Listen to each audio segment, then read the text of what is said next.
समाजीकरण। आज हम समाजीकरण के बारे में पढ़ेंगे कि समाजीकरण क्या होता है, समाजीकरण की प्रकृति कैसी होती है और समाजीकरण की एजेंसीज कौन कौन सी हैं जिससे समाजीकरण की प्रक्रिया संभव होती है। तो आइए पहले हम समाजीकरण के अर्थ को समझते हैं कि समाजीकरण क्या होता है। मानव ह्यूमन बीइंग है, वो एक सोशल प्राणी है। हम सब समाज में रहते हुए अपना विकास करते हैं। समाज के बिना हमारा विकास नहीं होता। हम समाज की परंपराओं को, विचारों को, रहन सहन के तरीकों को अपनाते रहते हैं और इस प्रकार से हम क्या करते हैं, समाज के अनुसार अपना व्यवहार करना शुरू कर देते हैं। जैसा समाज हमसे चाहता है हम उसी के अनुसार अपना व्यवहार करना शुरू कर देते हैं। अगर हम समाज के रीति रिवाजों, मूल्यों, अगर हम उनकी अनुपालना करना शुरू कर देते हैं, हम उनको नहीं मानते, तो हमारा सोशलाइजेशन रुक जाता है। हमारा सोशलाइजेशन क्या होगा, धीरे धीरे होगा। हमारी जो डेवलपमेंट है वो नहीं होगी, क्योंकि हम सब क्या है, समाज की परंपराओं और मान्यताओं को मानकर ही हम सामाजिक बनते हैं, हम सोशल बनते हैं। जब एटलीस्ट एक बच्चा जब जन्म लेता है तो वो किसी भी समाज का सदस्य बनने की योग्यता उसके अंदर नहीं होती। वो सिर्फ क्या होगा, कुछ फिजिकल कैरेक्टरिस्टिक्स या बोन्स का एक जीवित पुतला ही होता है। वो ना तो सामाजिक होगा, ना ही वो असामाजिक होता है। समाज के रीति रिवाजों, प्रथाओं, मूल्यों, संस्कृतियों, कल्चर, रूल्स, नॉर्म्स उसको कुछ नहीं पता होता है कि ये सारी की सारी चीज़ें क्या होती हैं। उसे ये भी नहीं पता होता कि उसे किस व्यक्ति के प्रति कैसा व्यवहार करना है, कौन सा व्यवहार उसे करना है, कौन सा नहीं करना है, उसे कुछ नहीं पता होता। और समाज उससे क्या क्या एक्सपेक्टेशंस रखता है, ये सारी चीज़ें भी उसे नहीं पता। धीरे धीरे वो क्या होगा, इन सारी की सारी चीज़ों को धीरे धीरे सीखना शुरू कर देता है और इन चीज़ों को सीखने के सहारे ही वो एक सामाजिक व्यक्ति बन जाता है। धीरे धीरे वो लोगों के साथ इंटरेक्शन करना शुरू कर देता है। अब जैसे कि फॉर एग्जांपल लैंग्वेज की कैपेसिटी हम सब के अंदर होती है, भाषा का ज्ञान हम सबको होता है, भाषा बोलनी भी हम सबको आती है, लेकिन भाषा प्रैक्टिकल रूप कब लेती है, जब हम लोगों के साथ इंटरेक्शन करना शुरू कर देते हैं, जब हम लोगों से मिलना जुलना शुरू कर देते हैं, तब क्या होता है, भाषा और भी अच्छा रूप धारण कर लेती है। इसी तरीके से समाजीकरण के अंदर जब हम लोगों के साथ इंटरेक्शन करना शुरू कर देते हैं, हम अपने एक्सपीरियंसेस को गिव एंड टेक करना शुरू कर देते हैं, तो हमारा सोशलाइजेशन क्या होगा, धीरे धीरे होता चला जाता है।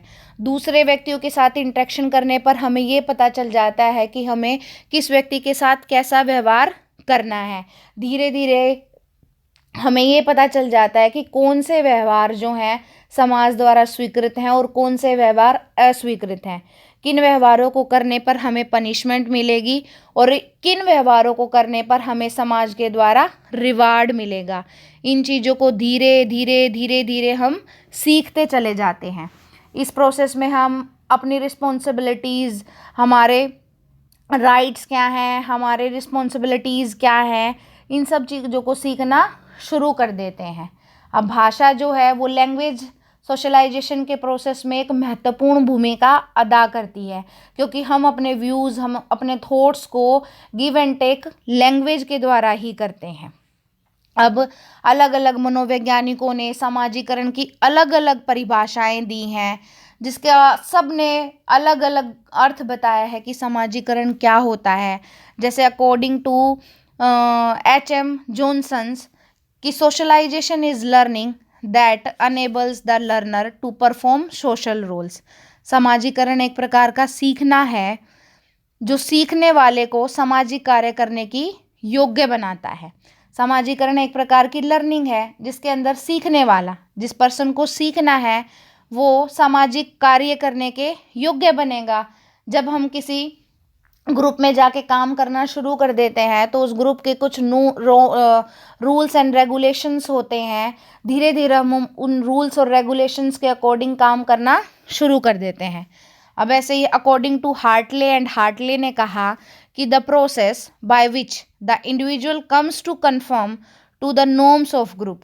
समाजीकरण वो प्रक्रिया है जिसके द्वारा व्यक्ति अपने आप को समुदाय के आदर्शों के अनुकूल बनाता है। समुदाय, जिस कम्युनिटी में हम रह रहे हैं, समाजीकरण हमें इस एबल बना देता है कि हम उसके द्वारा बनाए गए रूल्स नॉर्म्स को फॉलो करके उस सोसाइटी में अपना एक विशेष स्थान ले लेते हैं। ऐसे ही अकॉर्डिंग टू ग्रीन ये कहते हैं कि socialisation is the process by which the child acquires a cultural content along with selfhood and personality. समाजीकरण वह प्रक्रिया होती है जिसके द्वारा बच्चा सांस्कृतिक विशेषताओं, अपने खुद की विशेषताओं और व्यक्तित्व को प्राप्त करता है। कहने का मतलब ये हो गया कि सोशलाइजेशन एक ऐसी प्रक्रिया होती है जिसके अंदर व्यक्ति समाज में रहते हुए समाज के रीति रिवाजों, समाज की मूल्यों को समाज में रहते हुए उनका पालन करता है। अगर वो समाज के द्वारा बनाए गए नियमों के अनुसार व्यवहार करता है तो हम कह सकते हैं कि उसका सोशलाइजेशन है, उसका समाजीकरण है, वो बहुत अच्छा हो रहा है। अब समाजीकरण की प्रकृति कैसी है इसके बारे में हम पढ़ते हैं। समाजीकरण की प्रकृति बहुत अधिक एलिमेंट्स यानी कि बहुत सारे तत्वों से मिलकर बनी हो सकती है। जैसे कि individual start with biological structures, व्यक्ति का जो प्रारंभ होता है वो जैविकीय रचना के रूप में होता है। ग्रुप लाइफ, समूह जीवन, language. Socialisation does not leads to uniformity and loss of uniqueness. Conflicts involved in socialisation, dependency, interactions, universality of socialization process, and socialization is a continuous process। अब जैसे कि ग्रुप लाइफ है, अब group जो life है, समूह जो जीवन है, वो सबका क्या है, एक अलग अलग है। नवजात शिशु एक मानव के रूप में समूह की परिस्थितियों के अंतर्गत परिवर्तित होता है। मनुष्य के अकेला ही वो प्रभाव उत्पन्न नहीं कर सकता जिसे हम समाज में वास्तविक रूप से देखते हैं। इसके लिए भी बहुत सारी चीज़ों का होना आवश्यक होता है। सेकंड है लैंग्वेज। अब भाषा एक ऐसा साधन है जो लोगों के इंटरेक्शन बढ़ाने में सबसे महत्वपूर्ण भूमिका अदा करती है। अगर भाषा ना हो तो हम इंडिफरेंस नहीं कर सकते। विभेदीकरण करने के लिए भाषा का होना बहुत ज़रूरी होता है। भाषा ही हमें इस योग्य बनाती है कि हम अपने विचारों का आदान प्रदान करते हैं। समाजीकरण इंटरेक्शन का ही परिणाम होता है और इंटरेक्शन करने में लैंग्वेज की जो भूमिका होती है वो सबसे अधिक होती है। फिर है socialisation does not leads to uniformity. समाजीकरण में एक रूपता नहीं होती। समाजीकरण क्या होता है कि जब हम मनोविज्ञान के अंदर हम ये पढ़ते हैं कि कोई भी जो दो व्यक्ति हैं वो एक जैसे नहीं होते। इंडिविजुअल स्टडीज़ को हम स्टडी करते हैं, अध्ययन करते हैं उनका, कि एक व्यक्ति जो है वो दूसरे व्यक्ति से भिन्न होता है। अब यूनिफॉर्मिलिटी का मतलब हो गया एक रूपता, कि कोई भी दो व्यक्ति हैं वो एक जैसे नहीं है, उनके अंदर भिन्नता होती है। कई बार ऐसे देखा गया है कि परिवार के दो बच्चे बिल्कुल ही डिफरेंस होते हैं। एक हो सकता है कि क्रिमिनल बन जाए और एक सोसाइटी का एक बहुत ही अच्छा रिस्पेक्टेबल पर्सन बन जाए। कन्फ्लिक्ट इन्वॉल्व्ड इन सोशलाइजेशन, समाजीकरण में द्वंद्व भी पाए जाते हैं क्योंकि समाजीकरण एक पैसिव प्रोसेस नहीं है।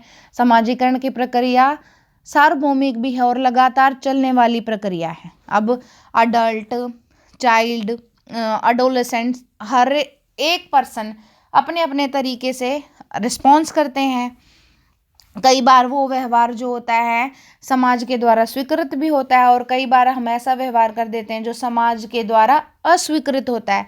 तो क्या होगा, उस रिजेक्शंस और एक्सेप्टेशंस के बीच में कन्फ्लिक्ट्स आ जाते हैं, द्वंद्व। ये हाँ और ना हमारे बीच द्वंद्व का कारण बन जाते हैं। फिर है socialisation is a continuous process. सभी मनोवैज्ञानिक बात से पूर्णतः सहमत हैं कि समाजीकरण एक निरंतर चलने वाली प्रक्रिया है और वो जीवन भर चलती रहती है। ऐसा नहीं होता कि at the time of the birth and now till death तक सोशलाइजेशन का जो प्रोसेस है वो चलता रहता है। जीवन का चाइल्डहुड हो, अडोलेसेंट एज हो, अडल्टहुड हो, हर स्टेज पे सोशलाइजेशन चलता रहता है। जब हम अपना एक रोल प्ले करते हैं तो दूसरी स्टेज में जाके हम दूसरा रोल प्ले करते हैं। एक भूमिका ग्रहण करने के बाद हम उस दूसरी भूमिका को छोड़ देते हैं। तो सोशलाइजेशन जो है वो एक कॉन्टिन्यूअस प्रोसेस है। फिर है यूनिवर्सलिटी ऑफ सोशलाइजेशन प्रोसेस, समाजीकरण प्रक्रिया की सार्वभौमिकता। समाजीकरण एक निरंतर प्रक्रिया होने के साथ साथ सार्वभौमिक भी है। जीवन के हर स्तर में, हर स्टेज में हमारी लाइफ में सोशलाइजेशन अलग अलग होता है। जब हम स्कूल में जाते हैं तो हमारा सोशलाइजेशन अलग होता है, चाइल्डहुड में अलग होता है, एडोलेसेंट में अलग, अडल्टहुड में अलग। इसी तरीके से एक मेल और फीमेल में भी डिफरेंस होता है। तो सोशलाइजेशन का जो सोशलाइजेशन की प्रक्रिया है वो सार्वभौमिक प्रक्रिया है। फिर है सोशलाइजेशन एंड सेल्फ कॉन्शियसनेस, समाजीकरण और आत्मचेतना में भी गहरा संबंध है। जब एक पर्सन अपने बारे में अवेयर होगा, अपने बारे में चिंतन करता होगा, चिंतित होगा, तभी वो व्यक्ति दूसरे व्यक्तियों के विचारों, मूल्यों और आदर्शों को समझ सकता है, वो उनके प्रति चेतन होगा। क्योंकि शिशु अपने और दूसरों के अंदर डिफरेंस करना नहीं जानते। जब वो इन दोनों के बीच में डिफरेंस करना सीख जाते हैं तो सोशलाइजेशन की प्रोसेस जो है वो शुरू हो जाती है। फिर है डिपेंडेंसी। अब समाजीकरण है वो लर्निंग के आधार पर चलता है। डिपेंडेंसी भी है उसमें कि हम अपने कार्यों को अपने माता पिता के साथ, कोई भी बच्चा अपने काम को करने के लिए किसी न किसी के ऊपर डिपेंड जरूर होता है। तो इसी डिपेंडेंसी के परिणाम स्वरूप व्यक्ति में कुछ डिज़ायरेबल सोशल क्वालिटीज़ को धीरे धीरे वो सीखना शुरू कर देते हैं। इंटरेक्शन सबसे इम्पोर्टेंट है कि सोशलाइजेशन की जो प्रक्रिया है वो इंटरेक्शन के ऊपर ही बेस्ड है। जब हम दूसरे लोगों के साथ इंटरेक्शन करना शुरू कर देते हैं तो हमारा सोशलाइजेशन होना शुरू हो जाता है। जब एक व्यक्ति अन्य व्यक्तियों के संपर्क में आता है तो उसे अनेक प्रकार के अनुभव होते हैं और वो कुछ ना कुछ सीखता है, और सीखने से उसके अंदर हैबिट का डेवलपमेंट होता है। तो ये सारा का सारा सोशलाइजेशन की प्रकृति थी, और इनके आधार पर हम कह सकते हैं कि समाजीकरण की प्रक्रिया में सामाजिक गुणों का जो विकास होता है वो धीरे धीरे होता है। बालक में जन्म के समय अच्छे और बुरे का ज्ञान नहीं होता। जैसे जैसे वो बढ़ता चला जाता है उसके अंदर सामाजिक क्वालिटीज़ विकसित होना शुरू कर देती हैं। बालक है वो समाज के मूल्यों, आदर्शों और रीति रिवाजों को सीख कर ही सामाजिक प्राणी बनता है। ये था नेचर ऑफ सोशलाइजेशन। अब हम एजेंसीज, ऐसे कौन कौन से साधन हैं जो हमारे सोशलाइजेशन के प्रोसेस में सहायता करते हैं, उस प्रक्रिया को आगे बढ़ाने में महत्वपूर्ण भूमिका अदा करती हैं एजेंट्स, सोशलाइजेशन के एजेंट्स। उसमें है external agents and internal agents. External agent बाहरी कारक जो हमारे समाजीकरण की प्रक्रिया में महत्वपूर्ण भूमिका अदा करते हैं वो है parents, school, neighbourhood, socio economic status, parental occupation, sibling influence, child birth order, size of the family, play group, relation of parents with children, community और society, religious and political institutions, caste and class, language, means of entertainments and information. Internal में है हमारे, internal जो है उसके अंदर है हमारा लर्न मोटिव्स। लर्न मोटिव्स में हमारे अनलर्न मोटिव्स भी हैं और लर्न मोटिव्स भी हैं, और सोशल डिज़ायरेबिलिटी। तो हम पहले एक्सटर्नल एजेंट्स के बारे में बात करेंगे कि ऐसे बाहरी साधन कौन कौन से हैं जिससे हमारा समाजीकरण होता है। पहला है पेरेंट, हम इसको फैमिली भी कह सकते हैं। बच्चे की जो पहली पाठशाला होती है, या हम कह सकते हैं जब बच्चे को सही और गलत की जानकारी है वो सबसे पहले परिवार के द्वारा दी जाती है। परिवार जो है वो समाजीकरण के साधन के रूप में महत्वपूर्ण भूमिका अदा करता है। जब बच्चे की धीरे धीरे माता पिता के साथ इंटरेक्शन होनी शुरू हो जाती है, तो उसकी वो इंटरेक्शन धीरे धीरे फैमिली के हर एक मेंबर के साथ होना शुरू हो जाती है। हमारा परिवार ही हमें सही और गलत के बारे में राय देना या बताना शुरू कर देता है। आपने देखा होगा ना कि कई बार क्या मोस्टली ऐसा होता है कि जब बच्चा कुछ करने को होता है तो पीछे से या तो घर वाले कुछ ना कुछ फादर या मदर उनको टोकते हैं कि नहीं, आपको ऐसा नहीं करना, आपको ऐसा नहीं बोलना, ऐसे नहीं चलना, या आपको ये हरकतें नहीं करनी। तो परिवार जो है वो एक समाजीकरण का एक महत्वपूर्ण साधन है। फिर है स्कूल। जैसे ही बच्चा घर से निकलकर बाहर जाता है तो दूसरा जो सोशलाइजेशन का एजेंट है वो है स्कूल। क्योंकि घर के बाद स्कूल एक ऐसी जगह होती है जहाँ बच्चे अपना मोस्टली टाइम स्पेंड करते हैं। स्कूल के अंदर माता पिता का स्थान वो टीचर जो होता है वो लेना शुरू कर देता है। और स्कूल में बच्चों को किताबी ज्ञान के अलावा कल्चरल एक्टिविटीज़ की, मोरल वैल्यूज़ की जानकारी दी जाती है, जो उनकी पर्सनालिटी को डेवलप करने में बहुत महत्वपूर्ण भूमिका अदा करती हैं, जो बच्चे की पर्सनालिटी को डेवलप करने में बहुत ही सहायक होते हैं। फिर है नेबरहुड। नेबरहुड बच्चों के समाजीकरण पर आस पड़ोस का प्रभाव बिल्कुल डायरेक्ट रूप से पड़ता है।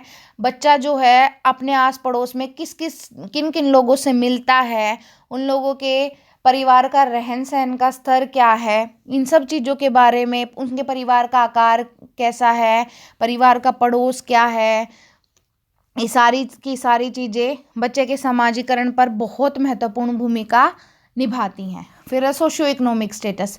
हमारा सामाजिक आर्थिक जो स्तर है वो भी बच्चे के समाजीकरण में बहुत महत्वपूर्ण भूमिका अदा करता है। क्योंकि सामाजिक आर्थिक स्तर जो होता है वो बच्चों को एक अलग अलग तरीके से उनका पालन पोषण किया जाता है।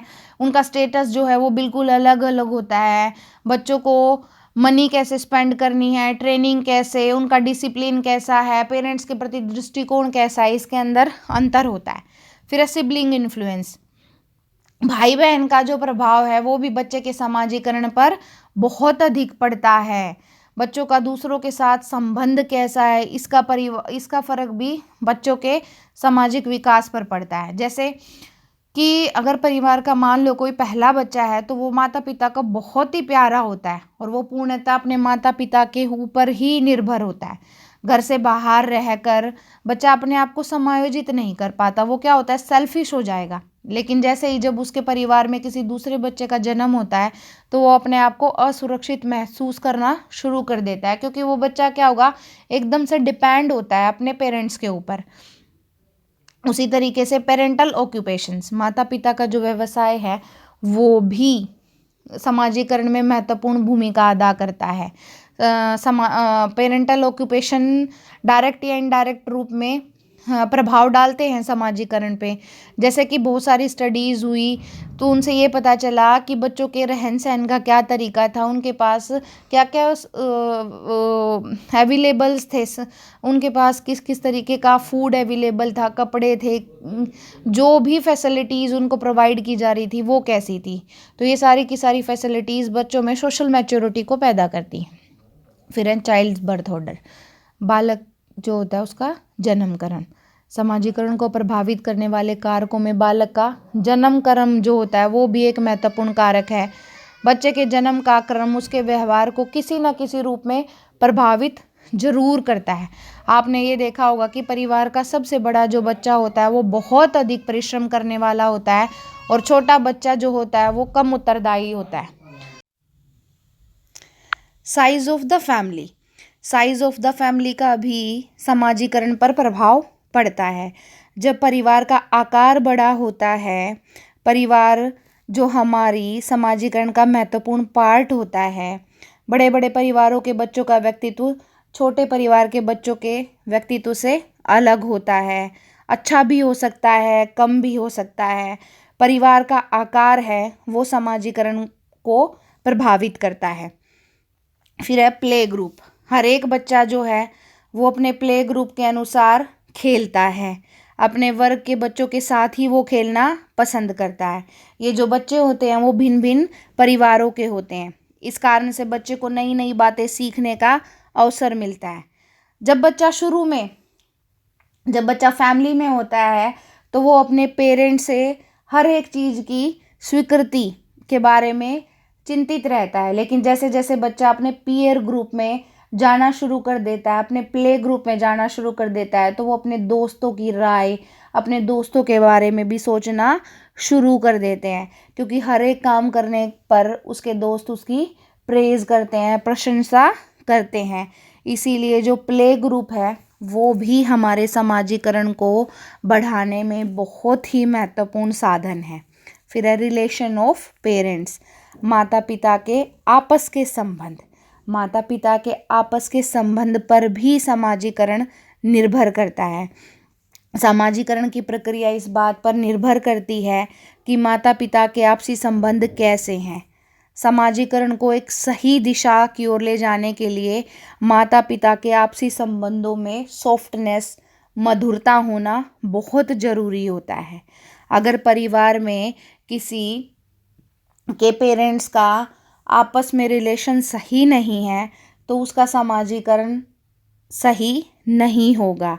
माता पिता आपसी मनमुटाव में बच्चों की आवश्यकताओं को पूरा नहीं कर पाते, जिससे बालकों में असमानता पैदा होने का डर रहता है।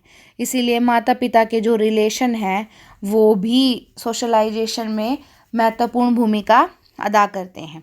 फिर है relation of parents with children. माता पिता का बच्चों से कैसा संबंध है ये भी समाजीकरण का एक पार्ट है। समाजीकरण की दिशा इस बात पर भी निर्भर करेगी कि माता पिता का बच्चों के प्रति कैसा रवैया है। बच्चों को तिरस्कार की दृष्टि से देखने से उनका समाजीकरण प्रभावित होगा। कई बार बच्चे अपने आप को रिजेक्टेड, आइसोलेशन समझना शुरू कर देते हैं। वो अपने आप को धरती पर बोझ समझना शुरू कर देते हैं। समाज विरोधी भावना उनके अंदर जागृत होनी शुरू हो जाती है। उनका सोशलाइजेशन मैल अडप्टिव हो जाता है। माता पिता का भेदभावपूर्ण व्यवहार भी बच्चों में समाजीकरण में बाधा उत्पन्न डालता है। आवश्यकता से अधिक लाड़ प्यार अगर किसी को दिया जा रहा है वो बच्चों की हैबिट्स को बिगाड़ देता है, उनको सेल्फ डिपेंडेंट नहीं बनने देता। तो ऐसे बच्चों का समाजीकरण सही ढंग से नहीं होता। इसीलिए समाजीकरण के लिए माता पिता और बच्चों का उनके साथ संबंध सही, मधुर होना बहुत ज़रूरी होता है। फिर है कम्युनिटी और सोसाइटी, समुदाय या समाज। प्रत्येक बालक के समाजीकरण पर समुदाय का प्रभाव जरूर पड़ता है। हमारे पार्क हैं, हमारा स्पोर्ट्स ग्राउंड है, हमारी लाइब्रेरी है, वो बच्चों की व्यक्तिगत स्वतंत्रता, सुरक्षा आदि को प्राप्त करने में बहुत महत्वपूर्ण भूमिका निभाते हैं। एक कम्युनिटी में बच्चों को ओबीडियंस, होनेस्टी जैसे गुणों का विकास करने में सहायता करती हैं। समुदाय के सदस्यों के संपर्क में आने से बच्चों के अंदर नई नई आदतों का निर्माण होता है, विकास होता है। फिर है हमारे रिलीजियस एंड पॉलिटिकल इंस्टीट्यूशंस। हमारी धार्मिक और राजनीतिक जो संस्थाएं होती हैं वो भी बच्चों के समाजीकरण में महत्वपूर्ण भूमिका अदा करती हैं। हमारे मंदिर, मस्जिद, गुरुद्वारे, चर्च, ये सारी की सारे सोशल रिलीजियस इंस्टीट्यूशंस बच्चों में मोरल वैल्यूज़ को डेवलप करती हैं। और जैसे जैसे बच्चों के अंदर नैतिकता की भावना उत्पन्न होनी शुरू हो जाती हैं, बच्चा अपना समाजीकरण सही ढंग से करना शुरू कर देता है। बच्चे को अपने अधिकारों, कर्तव्यों के बारे में पता चलना शुरू हो जाता है, जिससे समाजीकरण बिल्कुल सही होता है।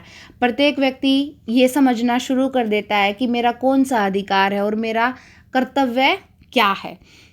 इसीलिए जो धार्मिक और राजनीतिक संस्थाएं होती हैं वो भी समाजीकरण में महत्वपूर्ण भूमिका अदा करती हैं। फिर है कास्ट एंड क्लास। व्यक्ति के समाजीकरण की प्रोसेस पर कास्ट और क्लास, जाति और वर्ग दोनों का ही प्रभाव पड़ता है। समाजीकरण की प्रक्रिया इससे अछूती नहीं है। समाज की रचना करने में विभिन्न जातियों का योगदान रहता है। इनमें विभिन्न जातियों के व्यक्ति निवास करते हैं। हर जाति की अपनी अलग से कुछ परंपराएं होती हैं। जाति की भी समाजीकरण को एक विशेष प्रदान करने में सक्षम होती हैं। जातियों की इन विभिन्नताओं का प्रभाव बच्चों की समाजीकरण की प्रक्रिया पर पड़ता है। इसी प्रकार समाज में कई वर्ग होते हैं जो व्यक्ति के सोशल स्टेटस भी प्रदान करते हैं। तो जाति और वर्ग का समाजीकरण में बहुत महत्वपूर्ण योगदान होता है।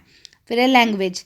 लैंग्वेज समाजीकरण की प्रक्रिया के विभिन्न साधनों में सबसे महत्वपूर्ण साधन है लैंग्वेज, क्योंकि भाषा के बिना कम्युनिकेशन इंटरेक्शन संभव नहीं है। भाषा का ज्ञान होते ही हम समाजीकरण की प्रक्रिया शुरू कर देते हैं और ये प्रक्रिया बहुत तेज गति से भी होती है। इंटरेक्शन, भाषा जो है वो इंटरेक्शन को सरल और प्रभावी बनाती है। भाषा विचारों के आदान प्रदान में सहायता प्रदान करती है। भाषा मनुष्य के व्यक्तित्व के कई पक्षों को प्रभावित करती है।